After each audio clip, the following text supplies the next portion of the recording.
warahmatullahi wabarakatuh. Jadi saya Muhammad Alif Furkan dari kelompok 5 yang berjudul Perlindungan Hukum bagi PNS di Era Otonomi Daerah. Nah, kita akan mengulas bagaimana nuansa perlindungan hukum bagi PNS ini dan hak tanggung jawab yang diberikan pada setiap PNS di kerangka pemerintah yang terdesentralisasi.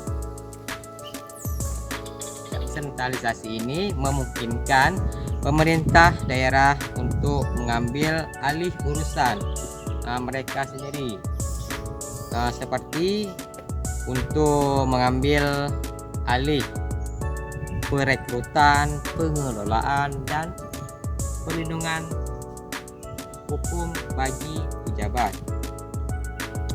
Hal ini memungkinkan otonomi daerah dan akuntabilitas di tingkat daerah, namun juga menciptakan tantangan baru dalam memastikan perlindungan hukum bagi pejabat.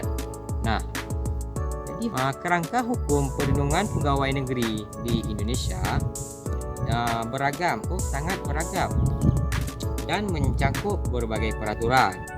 Salah satunya perundang-undangan, yaitu hukum utama yang meliputi Undang-Undang Nomor 5 2014 tentang ASN.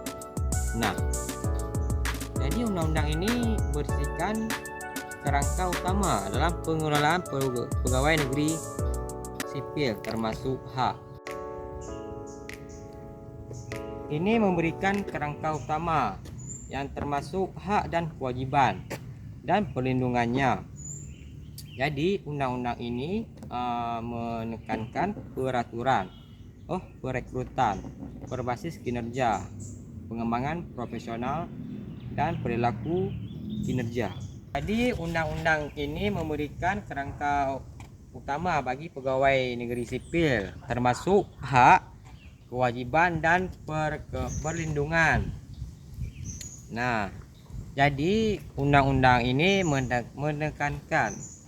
lebih menekankan ke dalam perekrutan yang berbasis kinerja dan pengembangan profesional dan perlindungan hak, perlindungan perilaku. Dan undang-undang lagi, adapun Undang-Undang Nomor 23 tahun 2014 tentang pemerintahan daerah yang menjelaskan tentang prinsip-prinsip dan mekanisme otonomi daerah, dan termasuk peranan aparatur pemerintah daerah dalam pengembangannya.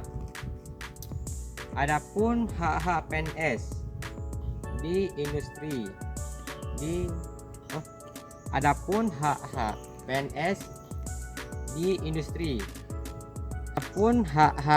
PNS di Indonesia antara lain: 1. Hak atas perlakuan yang adil dan setara. 2. Hak atas lingkungan kerja yang adapun hak-hak PNS di Indonesia antara lain: 1. Hak atas perlakuan yang adil dan aman. 2. Hak atas lingkungan kerja. Adapun hak-hak PNS di Indonesia antara lain ada 3, yakni hak atas perlakuan yang adil dan setara. 2. Hak atas lingkungan kerja yang aman dan sehat. 3. Hak atas pemeriksaan disipliner dan yang adil dan tidak memihak. Nah, selain hak, stop. Baik, selain hak, PNS juga memiliki beberapa tugas tertentu yang harus mereka punyai. Nah, tugas tertentu ini sangat penting bagi PNS. Kenapa? Karena ini merupakan sebuah hal yang akan meningkatkan kualitas kinerja bagi PNS dan juga akan menjadi sebuah hal yang sangat kredibilitas dan integritasi bagi pegawai daerah. Nah, di sini saya akan memaparkan apa saja tugas-tugas tertentu yang dimiliki oleh pegawai negeri sipil. Nah, tugas pertama yang harus dimiliki oleh pegawai negeri sipil adalah profesionalitas dan integritas. Profesionalitas di sini bisa dikatakan sebuah skill yang harus dimiliki oleh PNS dan juga strategisme dalam bekerja. Nah, ketika PNS mempunyai skill dan strategisme dalam bekerja, maka dia akan bisa memenuhi pencapaian kinerja pegawai dan juga dia akan bisa melaksanakan pekerjaan dan tugas-tugas yang dia kerjakan. Nah, dan kemudian integritas. Nah, kenapa integritas PNS ini sangat diperlukan? Karena integritas ini adalah sebuah penilaian dan sebuah pencapaian kinerja PNS yang dimana pemerintah akan melihat seberapa mampu PNS tersebut menyelesaikan pekerjaan dan seberapa cepat PNS tersebut berhasil menyelesaikan pekerjaannya sesuai skill dan strategisme yang dia punya. Lalu yang kedua adalah komitmen terhadap pelayanan publik. Nah, komitmen terhadap pelayanan publik PNS juga menjadi tugas bagi PNS. Kenapa? Karena ini juga suatu hak yang harus dipenuhi oleh PNS. Untuk apa? Untuk memenuhi pencapaian kinerja dan juga memenuhi sesuatu hal yang harus dilakukan oleh PNS untuk mencapai kualitas, kredibilitas dan juga integritas dalam birokrasi pemerintah. Lalu yang ketiga adalah akuntabilitas dan transparansi. Nah, akuntabilitas dan transparansi juga harus dimiliki oleh PNS. Kenapa saya mengatakan dua hal ini harus dimiliki? Pertama, pertanggungjawaban. PNS harus memiliki pertanggungjawaban yang kuat dan juga dia harus siap memenuhi atau siap menjalankan berbagai hukuman yang dia lakukan. Nah, dalam akuntabilitas ini PNS harus bisa memiliki dua pertanggungjawaban. Satu, pertanggungjawaban dalam tugas. Dua, pertanggungjawaban dalam kesalahan. Nah, kedua pertanggungjawaban ini adalah akuntabilitasi bagi PNS. Untuk apa? Untuk mencapai dan meningkatkan evaluasi kinerja PNS supaya bisa mencapai dan bisa memiliki integritarisme dan juga memiliki kredibilisme dalam pencapaian kinerja.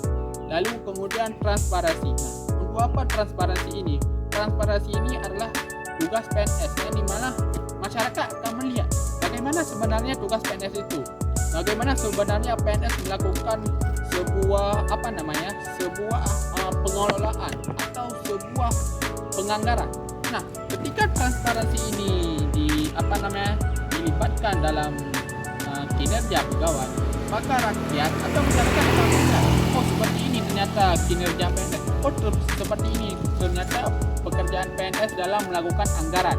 Supaya apa? Supaya masyarakat itu tahu, supaya masyarakat itu tidak curiga bagaimana sebenarnya transparansiisme dan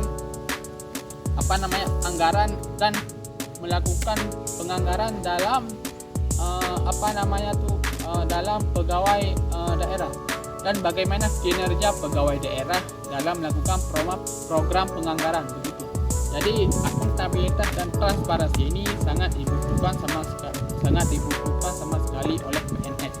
Nah, setelah menjelaskan tentang tugas, di sini saya juga akan menjelaskan tentang perlindungan. Nah, kenapa perlindungan bagi PNS ini sangat dibutuhkan? Pertama, perlindungan ini dibutuhkan untuk menghadapi beberapa tantangan. Tantangan yang pertama adalah kesenjangan dalam pelaksanaan. Yang kedua, tantangan dalam otonomi daerah. Dan yang ketiga adalah tantangan dalam situasi kinerja PNS. Itu beberapa tiga perlindungan hak PNS yang saya paparkan dan jelaskan bagaimana kesenjangan terjadi dan apa saja penerapan undang-undang dalam kesenjangan PNS ini. Nah, yang pertama adalah pengaruh politik. pengaruh politik di sini bukan berarti ikut kampanye atau ikut dalam mengkampanyekan paslon-paslon politik. Pengaruh politik ini artinya adanya permainan orang dalam. Lalu kemudian ada kondisi kerja yang buruk. Nah, kondisi kerja yang buruk ini juga merupakan kesenjangan bagi pegawai. Namun, apakah kondisi ini disebabkan secara sengaja? Bagi saya, kondisi pekerja yang buruk bukanlah datang dari pegawai, tapi datang dari atasan yang memberikan sebuah pekerjaan kepada pegawai. Bagaimana cara dia menerapkan pekerjaan itu? Bagaimana cara dia memberikan strategisme pekerjaan itu? Dari kesenjangan kondisi yang buruk ini juga terjadi pada PNS daerah itu. Karena apa? Karena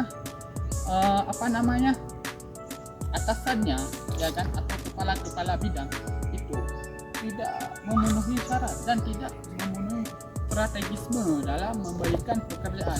Hal inilah yang menyebabkan kondisi pekerjaan yang buruk, ya kan. Jadi kalau kita lihat bahwa PNS ini pekerjaannya tidak memenuhi syarat, PNS ini pekerjaannya tidak memenuhi pencapaian. Nah, kita harus melihat evaluasi terdalam, siapa yang memberikan pekerjaan ini dan bagaimana cara dia memberitahu kepada si pegawai itu, begini cara kerjanya. Jadi kondisi yang buruk ini juga merupakan kesenjangan yang sangat-sangat terjadi di dalam dunia kepegawaian pemerintahan. Lalu ketiga ada yang namanya yang ketiga, stop. Baik, poin yang ketiga adalah terbatasnya kesempatan bagi pegawai negeri sipil dalam bisnis. Nah, terbatasnya pegawai negeri sipil dalam pengembangan profesionalisme ini juga termasuk ke dalam kesenjangan bagi para pegawai daerah. Kenapa demikian? Karena mereka sangat tidak memiliki hak dan kelayakan mereka untuk mengembangkan profesionalisme mereka. Apa penyebabnya? Penyebabnya karena tidak atau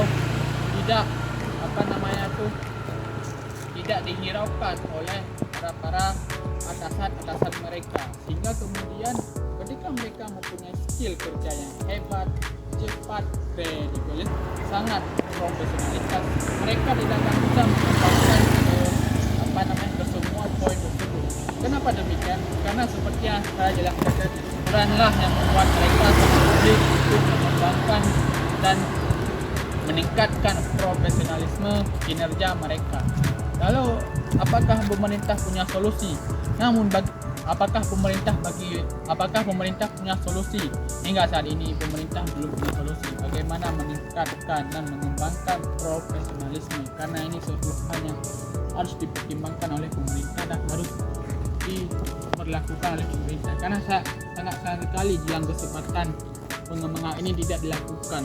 Karena bagaimanapun pegawai adalah manusia punya skill, manusianya punya kredibilitas, dan manusia punya kredibilitas. Cara memberikan perlindungan bagi PNS agar mereka mendapatkan kelayakan begitu dalam kinerja mereka. Nah, jadi PNS itu menjamin perlindungan yang efektif bagi pegawai negeri. Jadi pemerintah menjamin perlindungan yang efektif bagi pegawai negeri, yang memastikan perlindungan yang efektif bagi pegawai negeri di otonomi daerah. Diberlakukan beberapa langkah untuk mematuhi undang-undang dan peraturan yang ada. Yang pertama termasuk ke dalam menetapkan pedoman yang luas bagi pemerintah. Dan memastikan penerapan yang konsisten di seluruh wilayah di Indonesia. Adapun pemerintah mendorong tata pemerintahan yang melakukan adapun pemerintah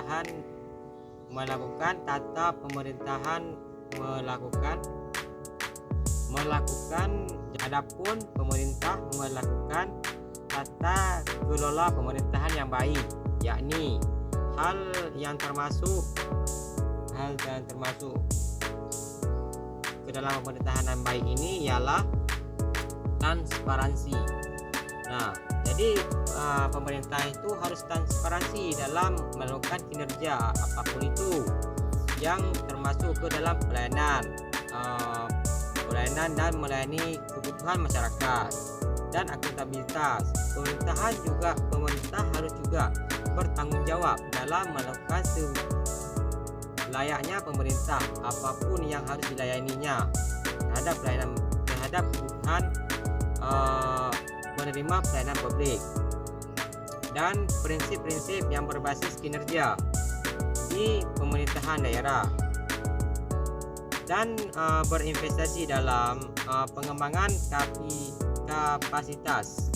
Hal ini termasuk memberikan kesempatan pelatihan dan pengembangan bagi pejabat pemerintah daerah untuk meningkatkan pemahaman, dan mereka dapat membimbing dan melindungi pegawai negara.